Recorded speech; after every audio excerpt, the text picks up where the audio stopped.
Conoce la historia de los videojuegos y su evolución a lo largo del tiempo.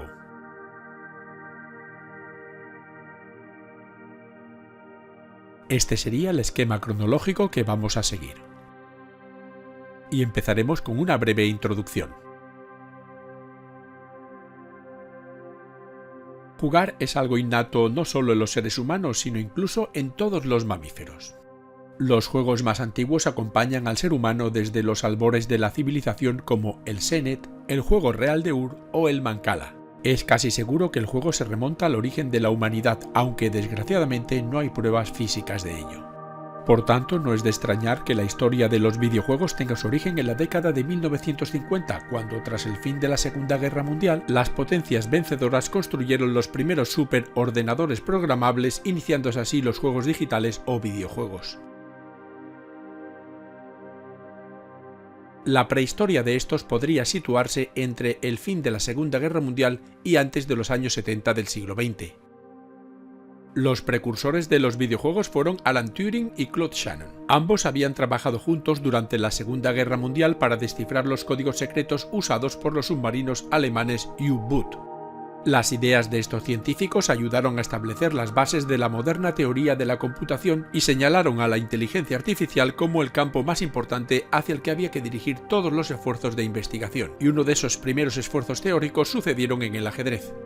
En 1952, Alexander Douglas recreó en la computadora EDSAC el juego de 3 en raya, que tenía unos gráficos muy similares a los actuales, pero fue mostrado solamente a unos pocos estudiantes de la Universidad de Cambridge. Este juego es considerado como el primer videojuego moderno de la historia, un hito rompedor si no fuese por un obstáculo insalvable: la computadora EDSAC era única en el mundo. Por otro lado, William Higginbotham presentó un proyecto que cautivó a todos los visitantes de su laboratorio, un juego de tenis que había construido usando la pantalla de un osciloscopio y circuitos de transistores. El juego Tennis for Two fue el primero en desplegar movimiento y tener gráficos dentro del sistema. El aparato tuvo un enorme éxito, aunque nunca se patentó, y un año después fue desmantelado para usar sus piezas en otros proyectos. En el MIT vio a la luz un juego llamado Space War. Se trataba de un duelo espacial muy popular entre los miembros del MIT, distribuyéndose numerosas copias a través de ARPANET, pero a pesar de su éxito, sus creadores no patentaron su trabajo y tampoco se plantearon su comercialización, porque requería de una plataforma hardware muy costosa. Aún así, resultó ser una de las ideas más copiadas en la historia de los videojuegos. En definitiva, que esta fue una etapa de falsos comienzos para los videojuegos al realizarse experimentos únicamente en laboratorios. Damos un salto histórico y pasamos a la época de los años 70 del siglo XX. En un principio, y debido al elevado precio de la tecnología, se pensó en comercializar los juegos para las máquinas recreativas o arcade. Bill Pitts, un estudiante de la Universidad de Stanford fascinado por Space War, tuvo la idea de hacer una versión del juego que funcionase con monedas para su explotación en los salones recreativos, pero no se pudo llevar a cabo por el excesivo costo que implicaba. Pitts, junto a Hugh Tack, un amigo del instituto, fundaron una empresa para construir una versión con monedas del Space War, llamándole al programa Galaxy Game, el primer juego arcade. En esas mismas fechas, Nolan Bushnell también quedó fascinado con Space War y se asoció con Ted Dabney para instalar el primer Computer Space en un bar cercano al campus de la Universidad de Stanford, obteniendo un gran éxito entre los estudiantes. Se trató del primer videojuego vendido de forma comercial que funcionaba con monedas. Desgraciadamente, su implantación en bares y salas de juego no tuvieron el éxito esperado, aunque ambos fundaron la empresa Atari. Retrotrayéndonos un poco, en 1950 el 90% de los hogares norteamericanos disponían de al menos un aparato de televisión, una cifra que contrastaba con el 10% de la época anterior. Por eso era lógico pensar en usar esos aparatos para otra cosa que no fuese la simple recepción de programas. Así, Ralph Baer desarrolló esta idea y, después de guardarla durante años en un cajón, en 1972 lanzó al mercado la Magnavox Odyssey, considerada la primera consola de videojuegos doméstica de la historia. Estaba compuesta por componentes electrónicos analógicos y sus capacidades se limitaban a mostrar puntos y líneas en el televisor, y para completar los gráficos se utilizaban unos overlays. Esta máquina tuvo un clon en España llamado Overcal, la primera consola europea de la historia entre 1973 y 1974. Pero el nacimiento de la industria de los videojuegos surgió oficialmente con Pong, considerado el primer juego doméstico. Gracias a su éxito comercial catapultó a Atari, y a partir de 1975 empezaron a proliferar las videoconsolas domésticas que contenían el juego en un chip. Su origen se remonta a una demostración de la videoconsola Magnavox. Bushnell tuvo la oportunidad de jugar al ping-pong, uno de los juegos de serie que incluía la nueva consola, y tras este episodio contrató a Alan Alcorn, un ingeniero que empezó a trabajar en una versión arcade que recibió el nombre de Pong. Mientras sus competidores no hacían más que lanzar nuevas copias de Pong, Atari comercializó nuevos éxitos. El primer microprocesador de la historia diseñado originalmente para una calculadora de sobremesa supuso otra revolución. En 1974 Jeff Fredricksen diseñó un nuevo prototipo de pinball con esta tecnología, el Espíritu del 76, la primera máquina recreativa de la historia que incorporaba tecnología digital. Hasta esa fecha todos los videojuegos de la época usaban circuitería TTL, por lo que cualquier cambio que se quisiese introducir en el diseño del juego requería la manipulación física del hardware soldando y resoldando los circuitos. Pero la tecnología del microprocesador eliminó esta traba y permitió nuevas posibilidades en la programación de videojuegos, expandiendo las opciones gráficas y la jugabilidad y sustituyendo además la figura del ingeniero por la del programador como creador de juegos. Gunfight fue el primer arcade que incorporó un microprocesador, y otras dos grandes novedades fueron que por primera vez se podía ver en la pantalla a dos figuras humanas combatiendo entre sí, inaugurando el género de lucha, y la introducción de controles separados para el movimiento y para la dirección.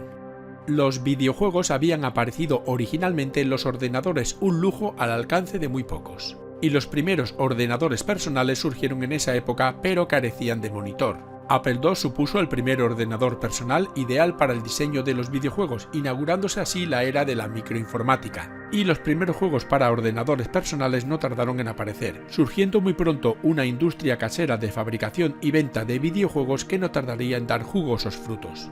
En 1976 salió al mercado la Fairchild Channel F, una máquina que se adelantaba por primera vez a Atari, hasta entonces líder indiscutible del mercado. Se trataba de la primera consola con cartuchos programables, es decir, la primera máquina en la que los juegos eran intercambiables, aunque fue la Atari VCS la que popularizó esta tecnología.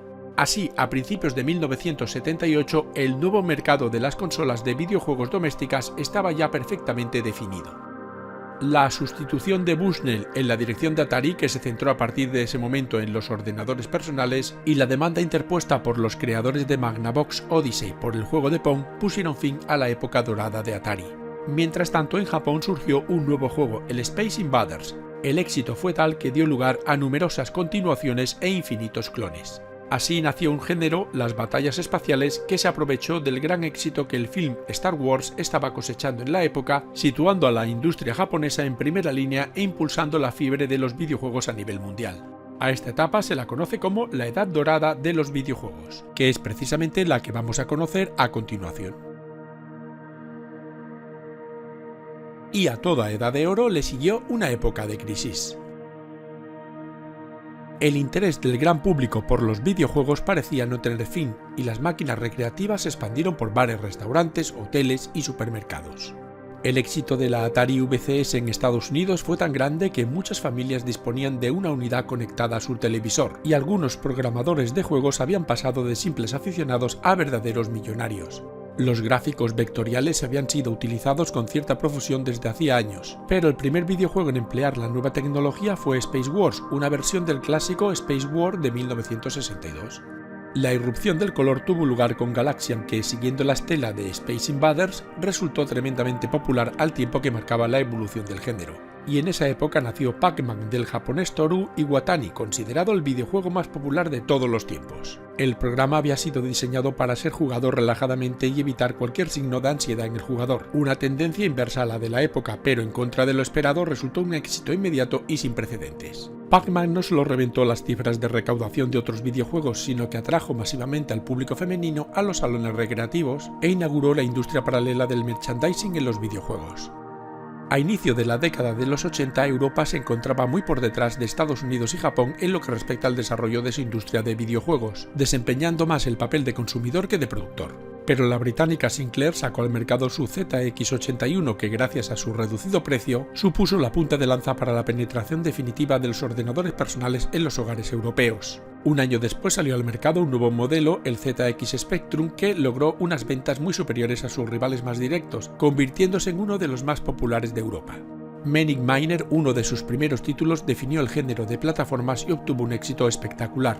Y en 1983 publicó Night Lore, el primer videojuego para Spectrum en perspectiva isométrica 3D, que resultó todo un éxito de ventas. De hecho, se le considera uno de los mejores y más importantes juegos desarrollados jamás para el Spectrum. En resumen, que en el mercado europeo los 4 sistemas de mayor éxito a mediados de la década de los 80 eran los británicos ZX Spectrum y Amstrad CPC, el estadounidense Commodore 64 y el MSX. De hecho, cualquier videojuego que se comercializase debía ser programado para los 4 sistemas. Una excepción a los grandes dominadores de esta industria fue Tetris, un videojuego de origen ruso absolutamente innovador. Fue creado por Alexei Pajitnov y adquirió notoriedad por la simpleza de su jugabilidad, la cantidad de versiones en diferentes sistemas y que la creación de alguien de la Unión Soviética pudiese llegar a Estados Unidos en plena Guerra Fría. El éxito de Space Invaders sembró una semilla en las empresas japonesas para competir con la todopoderosa industria del videojuego norteamericana, y tanto Hiroshi Yamauchi como Shigeru Miyamoto se lanzaron a la aventura cambiando así el mundo de los videojuegos. Y esto lo lograron lanzando al mercado la primera versión de su Famicom, un modelo muy innovador que disponía entre su catálogo de títulos como el clásico Donkey Kong, que dio lugar a algunas de las más famosas series de personajes de los videojuegos y que estaba destinado a sentar las bases del mundo de las videoconsolas domésticas modernas.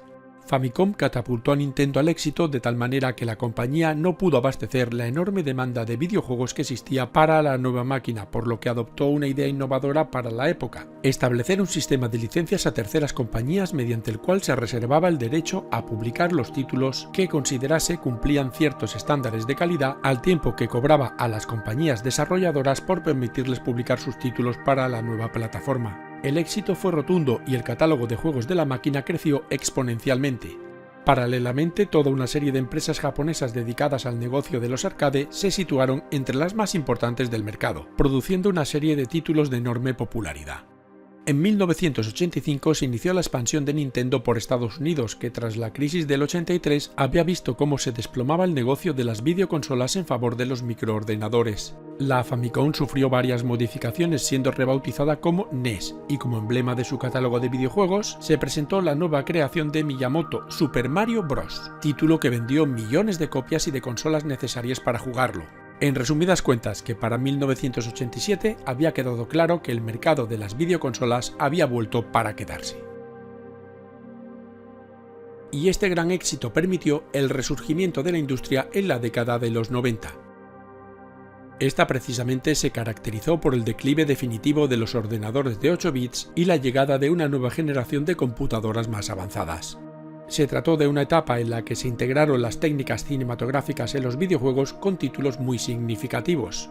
Durante la primera mitad de esta fase, Atari y Commodore monopolizaron el mercado del software lúdico, pero con la llegada masiva del PC o clones al mercado doméstico, el número de títulos editados para ambas plataformas fue disminuyendo progresivamente.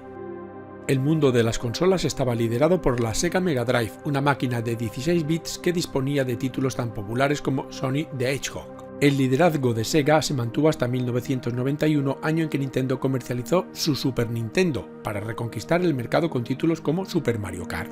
Y la aparición de la Game Boy supuso una pequeña revolución en su campo, al posicionarse como líder en ventas en el segmento de las consolas portátiles gracias a su reducido precio y a su amplio catálogo. En definitiva, que en esta etapa se podían distinguir 3 grandes categorías de videojuegos: los de acción, los narrativos y los de simulación y estrategia. Los avances tecnológicos devolvieron la idea de llevar a cabo una de las mayores ambiciones desde los inicios de la informática moderna: la recreación de un mundo virtual en 3 dimensiones en pantallas de 2 dimensiones. iRobot fue el primero en usar las técnicas del campo de la realidad virtual. Empleaba bloques poligonales para construir los objetos de su mundo virtual y daba por primera vez al jugador la posibilidad de adoptar diversos puntos de vista. ID Software, con el diseñador John Romero al frente, sacó a la luz Doom, que sacudió la industria de los videojuegos, cambiando para siempre el curso posterior de la historia con sus muchas innovaciones. Doom no solo destacó por sus gráficos 3D y juego en red, sino también por su violencia extrema nunca vista hasta la época. Se convirtió asimismo en el primer videojuego de la historia que permitía oficialmente el modding, esto es, la modificación de su diseño y sus niveles por parte de los jugadores. A partir de ese momento, la industria de los videojuegos abandonó el mundo de las 2D para abrazar el nuevo campo de las 3D. A mediados de los 90 la industria de los videojuegos se hallaba en retroceso, la venta de consolas había caído y el negocio de las máquinas recreativas se hallaba en crisis al recibir muchas críticas por la extrema violencia de sus títulos que habían derivado en el sistema de clasificación ESRB.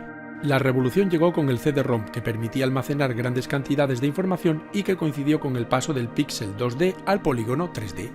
Sony, que en ese momento no tenía mucha fuerza en el campo de los videojuegos, lanzó en el 94 la primera versión de la PlayStation.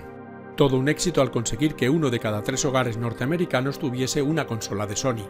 Por otro lado, Sega abandonó sus plataformas más antiguas incompatibles entre sí y se centró en la Saturn. En teoría era más potente que la PlayStation, pero sus chips eran de calidad inferior. Esto, unido a los rumores sobre las dificultades de los programadores para desarrollar videojuegos para el sistema, hizo decantar los gustos del público hacia la PlayStation.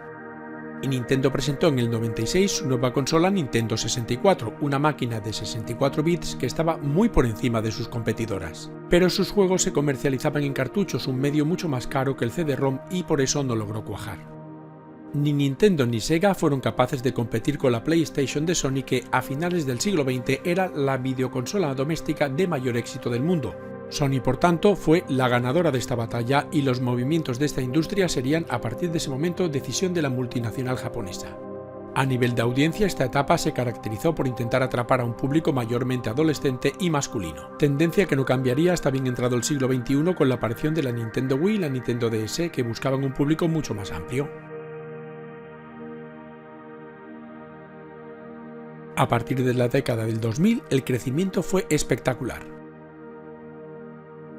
La principal característica de la industria del videojuego del siglo XXI es su transformación en una industria multimillonaria de dimensiones inimaginables pocos años antes.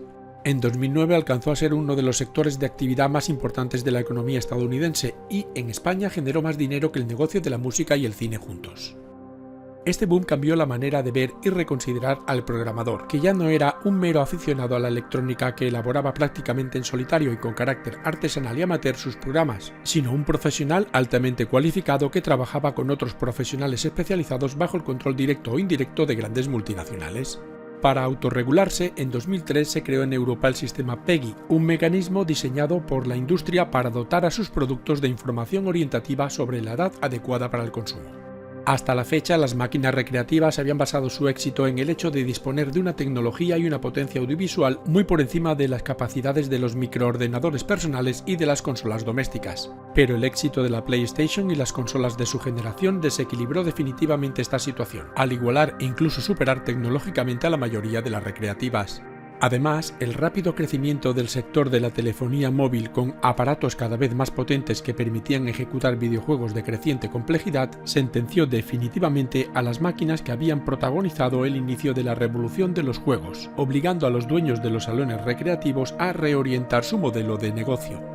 En 2000 Sony lanzó la PlayStation 2, un aparato de 128 bits que se convertiría en la videoconsola más vendida de la historia, mientras que Microsoft hizo su entrada en la industria un año más tarde con su Xbox, con características similares a la anterior que sin embargo no logró igualar su éxito. Mientras tanto, el mercado de los PC seguía dominado por esquemas de juego que ya habían hecho su aparición con anterioridad. Triunfaban los de estrategia en tiempo real y los de acción en línea. En 2004 salió la Nintendo DS, primer producto de la nueva estrategia de una compañía que había renunciado al mercado de las videoconsolas clásicas, y poco después apareció la PlayStation Portable, una consola similar que no llegó a alcanzar a la primera en cifras de ventas. En 2005 Microsoft lanzó su Xbox 360, un modelo mejorado de su primera consola diseñado para competir con la PlayStation 2, y la respuesta de Sony no se hizo esperar. Pocos meses después lanzó su PlayStation 3, aunque inicialmente no consiguió el éxito previsto. La revolución de Nintendo tuvo lugar cuando presentó su Wii, una máquina con un innovador sistema de control por movimiento. Con ella, Nintendo volvió a recuperar el terreno perdido ante sus competidores. La increíble potencia de las nuevas generaciones de consolas estimuló el desarrollo de videojuegos de gran potencia gráfica donde la originalidad quedaba relegada a un segundo plano. A pesar de ello, las compañías continuaron lanzando títulos que suponían una excepción como Guitar Hero, con un original sistema de control que abrió una lucrativa franquicia. Otra novedad fue The Sims, que puso de moda los juegos de simulación gráfica, un género relacionado con los videojuegos de rol en línea. Por su parte, Grand Theft Auto 3 inició una serie de videojuegos que mezclaban dos de las tendencias más características de las nuevas generaciones: argumentos cada vez más complejos y libertad de movimientos y de acción, convirtiéndose en una de las series más exitosas de todos los tiempos. Otro fenómeno que ha caracterizado las prácticas de las compañías desarrolladoras en los últimos años fue la explotación de franquicias, unos programas basados en los personajes de un videojuego original. Muchos de ellos dieron lugar a una interminable serie de secuelas que, en muchos casos, basaban su éxito no tanto en sus innovaciones como en el hecho de compartir su nombre con el del hit original. Pero tanta competencia llevaría inexorablemente a una reducción del modelo tradicional de videoconsolas en la década del 2010. Estas se redujeron por el desafío y el gasto masivo que suponía crear máquinas que fueran gráficamente superiores a la generación actual. De hecho, tanto Sony como Microsoft estaban en estos momentos intentando recuperar los costos del desarrollo de sus consolas anteriores. En la década del 2000, los televisores y monitores basados en tubos de rayos catódicos empezaron a eliminarse, siendo reemplazados por otros de pantalla plana de bajo costo con una resolución de pantalla y frecuencia de actualización mucho más altas. El hardware de videojuegos comenzó a introducir soporte para el nuevo estándar de interfaz multimedia de alta definición, o HDMI, que permitía resoluciones de hasta 4K, lo que enfatizó la necesidad de tarjetas GPU más potentes con procesadores más rápidos y mayor memoria. En 2013, Sony y Microsoft lanzaron sus generaciones de consolas Xbox One y PlayStation 4. Ambos ampliaron las características de otras anteriores con el soporte adicional para gráficos de alta resolución y más soporte para la distribución digital del contenido con espacio de almacenamiento adicional. La Xbox One tuvo un lanzamiento fallido inicial, ya que Microsoft quería exigir que los usuarios estuvieran siempre conectados a Internet y limitar el uso de juegos usados. Nintendo, por su parte, se mantuvo al margen y sacó a la luz la Wii U en un intento por recuperar la clientela perdida. Incluía un nuevo mando, el Wii U Gamepad, que incorporaba una pantalla táctil, lo que permitió seguir jugando incluso cuando el televisor estaba apagado. Sin embargo, no tuvo éxito comercial. Y en 2017 lanzó la Nintendo Switch, una de las primeras consolas híbridas al tener la capacidad de ser jugada como un dispositivo portátil, pero también podía ser colocada en una estación de acoplamiento conectada a un televisor para ser utilizada como una consola de sobremesa. Con el surgimiento de los teléfonos inteligentes se abrió un nuevo mercado para los videojuegos. Candy Crush Saga o Clash Royale fueron dos ejemplos de que estos juegos podían ser viables tanto creativa como económicamente. De hecho, Candy Crush tuvo un éxito mundial y popularizó el modelo freemium, en el cual la persona puede descargarse y jugar de forma gratuita, pero puede pagar por elementos del juego, un modelo usado en otros como Pokémon Go o Clash of Clans. Antes de la década del 2010 ya existían juegos de realidad aumentada en los que se superponían gráficos adicionales sobre una imagen en tiempo real. Sin embargo, la mayoría de ellos eran experimentales debido a las limitaciones de las cámaras. Los juegos de realidad aumentada tuvieron un gran avance con el lanzamiento de Pokémon Go, que la combinó con juegos basados en la ubicación. Y pasamos finalmente a la década del 2020.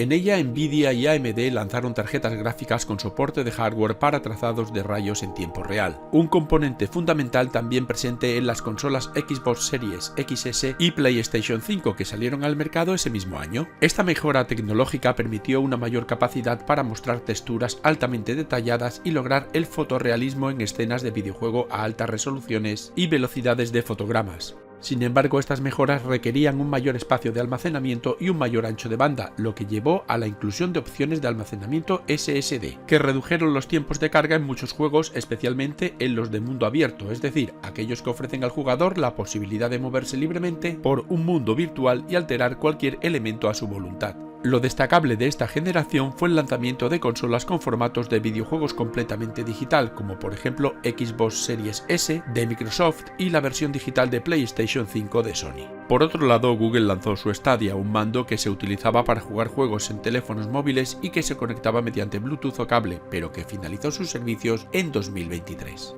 En un mercado dominado por las grandes distribuidoras, cabe destacar en esta última década el auge de los videojuegos independientes, que han llegado a constituir un apartado propio en tiendas y en plataformas. Estos juegos son desarrollados por pequeños grupos de no más de 20 personas sin la ayuda financiera de ninguna distribuidora. Aunque surgieron a principios del 2000, actualmente están proliferando propuestas para jugar sin necesidad de hardware o consola, a excepción de unos controladores y un soporte de proyección. El único requisito es tener conexión a Internet. Estos juegos en la nube tienen como objetivo el mismo, jugar a videojuegos pero desde servidores de las propias empresas en vez de una consola u ordenador personal. Y finalizamos el vídeo con toda una serie de conclusiones. Podemos asegurar sin ningún género de dudas que la historia del videojuego está muy ligada a los avances tecnológicos, a la innovación y empuje de los programadores, al dinero de que disponían y a los cambios experimentados en la sociedad. En la actualidad se trata de una potentísima industria que da empleo a cientos de miles de personas y que genera unos beneficios multimillonarios, incrementándose estos año tras año. Y al igual que ocurriera con el cine y la televisión, el videojuego ha alcanzado en 50 años el estatus de medio artístico. Lo que nació como un experimento en el ámbito académico universitario se ha convertido en un producto de consumo de masas con millones de usuarios y seguidores. Y esto ha sido todo. Si quieres ver más vídeos como este, entra en youcan.com. Muchas gracias por tu atención.